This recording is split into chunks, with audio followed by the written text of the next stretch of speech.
بسم اللہ الرحمن الرحیم۔ السلام علیکم ناظرین کرام، آج کا واقعہ ایک امام مسجد اور ایک غیر مسلم عورت کا ہے جو امام مسجد سے اس کے دین کی وجہ سے نفرت کرتی تھی۔ وہ عورت بہت خوبصورت تھی۔ اس غیر مسلم عورت نے اپنے حسن کا فائدہ اٹھا کر جب امام مسجد کو اپنے گھر بلایا تو پھر اس کے ساتھ کیا معاملہ پیش آیا، یہ سب جاننے کے لیے آپ سب دوستوں سے گزارش ہے ویڈیو کو آخر تک لازماً دیکھیے۔ نئے آنے والے دوستوں سے گزارش ہے ویڈیو کو لائک کر دیں، چینل کو سبسکرائب کر دیں اور ساتھ ہی بیل آئیکن بھی دبا دیں تاکہ تمام ویڈیوز کا نوٹیفیکیشن آپ کو بر وقت ملتا رہے۔ ناظرین کرام، یہ واقعہ ایک ایسے گاؤں کا ہے جہاں کے تمام لوگ بہت ہی عیاش پرست اور گناہ کرنے والے تھے۔ ناچ گانا، شراب پینا اور زنا کرنا ان لوگوں میں عام تھا اور وہ اس بات کو معمولی بات سمجھتے تھے۔ ہر رات اس گاؤں میں لوگوں کے گھروں میں گانے بجانے کی محافل سجائی جاتی۔ ایک مسلمان فیملی اسی گاؤں میں رہتی تھی، یعنی ایک گھر مسلمانوں کا تھا۔ وہ گھر محمد ابراہیم کا تھا۔ محمد ابراہیم اپنے والدین کا اکلوتا بیٹا تھا جو بڑی منتوں مرادوں سے ملا تھا۔ محمد ابراہیم کے والد، جن کا نام عبد الرحیم تھا، جو پیشے کے لحاظ سے وہاں کی مسجد کے امام تھے۔ محمد ابراہیم کے والد کے انتقال اس وقت ہوا تھا جب محمد ابراہیم 10 برس کا تھا۔ اس گاؤں کے لوگ عبد الرحیم کی وفات پہ بہت خوش ہوئے تھے کیونکہ انہوں نے کئی بار منصوبے بنائے کہ کیسے عبد الرحیم کو اس کے دین سے ہٹایا جائے۔ جب اذان کا وقت ہوتا اور عبد الرحیم مسجد میں اذان دیتا تو یہ لوگ اونچی آواز میں گانے بجانے شروع کر دیتے۔ آخرکار جب ان کا کوئی پلان کامیاب نہ ہوا تو انہوں نے عبد الرحیم کو قتل کیا اور لاش کو کہیں دور پھینک دیا۔ عبد الرحیم کا ایک بیٹا اور بیوی تھی۔ بیٹے کی عمر اس وقت 10 سال تھی کہ جب باپ کا انتقال ہوا۔ دونوں ماں بیٹا اس غم سے بڑی مشکل سے نکلے تھے۔ محمد ابراہیم کی ماں کی دلی خواہش تھی کہ اس کا بیٹا بھی اپنے باپ کی طرح اس مسجد میں امامت کروائے اور دین اسلام کا نام روشن کرے۔ محمد ابراہیم وقت کے ساتھ بڑا ہوتا گیا۔ اس کی ماں نے اسے دوسرے شہر ایک مدرسے میں بھیجا تاکہ وہ وہاں دینی تعلیمات حاصل کرے۔ محمد ابراہیم دوسرے شہر چلا گیا۔ 5 سال کا عرصہ بیتا اور محمد ابراہیم نے مدرسے کی تعلیم مکمل کی۔ محمد ابراہیم شہر سے اپنے گھر واپس آیا۔ ماں، جو کہ اب کافی بوڑھی ہو چکی تھی، اس نے بیٹے کو جب اپنی آنکھوں کے سامنے دیکھا تو اس کی آنکھوں سے آنسو آ گئے۔ اس نے اپنے بیٹے کو گلے سے لگایا اور بیٹے کو نصیحت کرنے لگی کہ بیٹا، اگر اللہ تبارک و تعالی کا نام بلند کرنے میں، دین اسلام پھیلانے میں تمہاری جان بھی جاتی ہے تو اس کی پرواہ نہ کرنا، جیسے تمہارے والد نے اپنی جان قربان کی، لیکن اپنے دین سے پیچھے نہ ہٹے۔ دوستو، وہاں کی مسجد محمد ابراہیم کے والد کے انتقال سے لے کر اب تک بند پڑی تھی۔ وہاں کسی کی اتنی ہمت نہ ہوئی کہ اس کا دروازہ کھول کر اذان دے، کیونکہ وہاں کے عیاش لوگوں کا، یعنی کہ غیر مسلم لوگوں کا اتنا خوف پھیلا تھا کہ کوئی اس مسجد کی طرف جاتا نہ تھا۔ جو چند ایک مسلمانوں کے گھر تھے وہ اپنے گھروں میں ہی نماز پڑھنے لگے۔ محمد ابراہیم کی ماں نے اس کو کہا کہ بیٹا، کل فجر کے وقت مسجد جانا اور وہاں پر اذان دینا۔ محمد ابراہیم نے اپنی ماں سے وعدہ کیا۔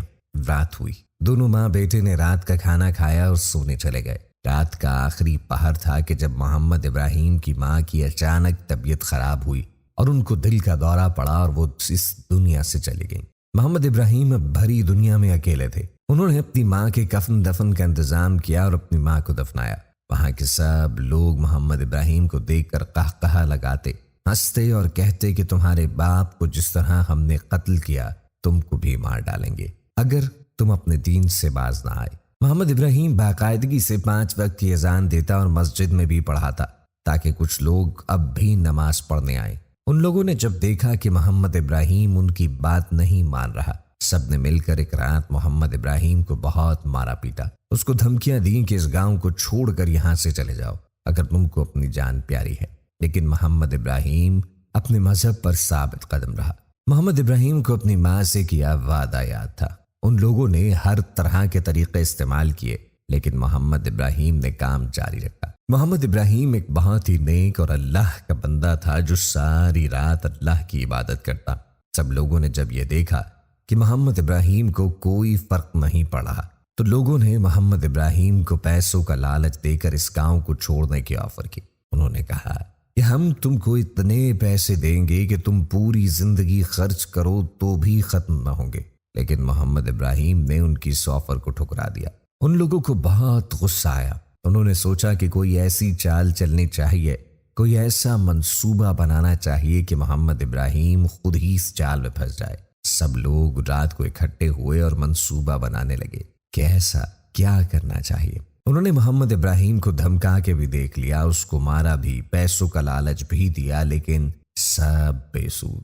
اچانک مجمع میں سے ایک شخص بولا، کیوں نہ محمد ابراہیم کو اس کے نفس کے ہاتھوں ہی قتل کر ڈالیں، اس کے دین سے ہٹائیں۔ سب نے طے کیا کہ جس کے گھر میں جوان لڑکی ہو جو بہت ہی خوبصورت ہو، جس کے حسن کو دیکھ کر محمد ابراہیم بھی پگھل جائے، اور اب وہ اس لڑکی کو اپنے ہتھیار کے طور پر استعمال کریں۔ ناظرین کرام، اس لڑکی کا انتخاب کیا گیا جو بہت ہی حسین تھی، ایسا حسن کے ہاتھ لگانے سے بھی میلا ہو جاتا۔ اس لڑکی کو اچھے کپڑے پہنائے گئے۔ اسے رات کے وقت محمد ابراہیم کے گھر بھیجا گیا۔ آدھی رات کا وقت تھا، محمد ابراہیم سو رہا تھا۔ وہ لڑکی اس کے دروازے پہ آ کے دستک دینے لگی۔ آواز سن کر محمد ابراہیم پریشان ہوا کہ اتنی رات کو کون ہو سکتا ہے۔ خیر اس نے دروازہ کھولا تو یہ دیکھ کر ایک دم حیران ہوا، اتنی رات میں یہ لڑکی کہاں سے آئی اور یہ کون ہے؟ محمد ابراہیم نے اس سے پوچھا، جی فرمائیں کون ہے، آپ کو کیا کام ہے؟ وہ لڑکی ڈرامے بازی کرنے لگی اور کہنے لگی، میں بہت دور سے آئی ہوں، میں نے آگے سفر پہ جانا ہے لیکن رات کافی ہو گئی ہے، میں اب اکیلی ہوں، کیا آپ مجھے ایک رات اپنے گھر میں رہنے دے سکتے ہیں؟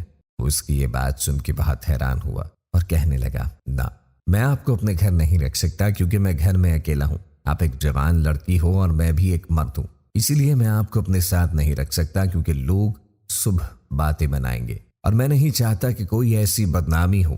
لڑکی رونے لگی اور گڑ گڑانے لگی کہ میں کہیں بھی ایک کونے میں پڑی رہوں گی، ایک رات کی تو بات ہے۔ محمد ابراہیم نے کہا کہ دیکھیں میرے گھر میں ایک ہی کمرہ ہے جس میں سوتا ہوں۔ وہ لڑکی روتی رہی۔ کافی دیر گزر جانے کے بعد محمد ابراہیم نے کہا کہ ایک شرط پہ میں تم کو اپنے گھر میں رکھ، صبح سورج نکلنے سے پہلے تم یہاں سے روانہ ہو جانا تاکہ کسی کو پتہ نہ چلے، اور تم کمرے کے اندر سو جانا، میں باہر سو جاؤں گا۔ سردیوں کے دن تھے لیکن پھر بھی محمد ابراہیم باہر سو گیا۔ وہ لڑکی بہت حیران تھی، اس نے سوچا کہ یہ کیسا بندہ ہے، اتنی سردی میں باہر کیسے سوئے گا۔ اس لڑکی نے سوچا مجھے کیا لینا دینا، چاہے جہاں مرضی سوئے، میں جو کام کرنے آئی ہوں میں وہ کروں گی۔ اچانک اس لڑکی نے زور سے چلانا شروع کیا کہ میرے پیٹ میں درد ہے، میں مر جاؤں گی۔ وہ آواز سن کر بیٹھا لیکن کمرے کے اندر نہ آیا تو باہر سے کہنے لگا، دیکھیں اندر نہیں آ سکتا، آپ خود کو سنبھالیں۔ وہ مکار لڑکی اور زور سے رونے لگی اور اس سے کہنے لگی، کیا تمہارا دین یہی ہے کہ کسی کی مدد نہ کرو؟ ایک انسان مر رہا ہے اور تم باہر کھڑے ہو، کیا تمہارا دین یہی سکھاتا ہے؟ محمد ابراہیم نے جب یہ بات سنی تو مجبوراً اس کو اندر جانا پڑا، لیکن جیسے ہی وہ دروازے سے اندر کھڑا ہوا تو اندر اندھیرا تھا۔ اس نے موم بتی جلائی تو یہ دیکھ کر اس کے رونگٹے کھڑے ہو گئے۔ اس کو یقین نہ آ رہا تھا اور وہ جو دیکھ رہا تھا کہ اب واقعی وہ سچ ہے۔ وہ لڑکی اس کے سامنے برہنہ حالت میں تھی۔ محمد ابراہیم نے دوسری طرف منہ کر لیا۔ وہ لڑکی اس کو کہنے لگی کہ آج کی رات میرے ساتھ گزار لو، کچھ نہیں ہوتا، میں کسی کو بھی نہیں بتاؤں گی۔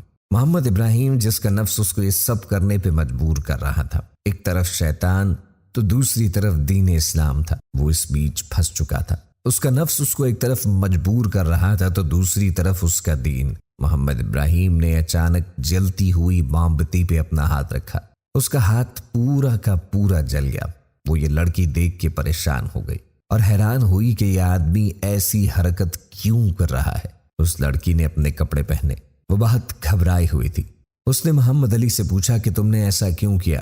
وہ کہنے لگا، میں نے اپنا ہاتھ اسی لیے آگ پہ جلایا کہ تاکہ میرا دھیان تمہاری طرف نہ جائے اور مجھے پتہ چلے کہ دوزخ کی آگ اس سے کہیں زیادہ سخت اور دردناک ہے۔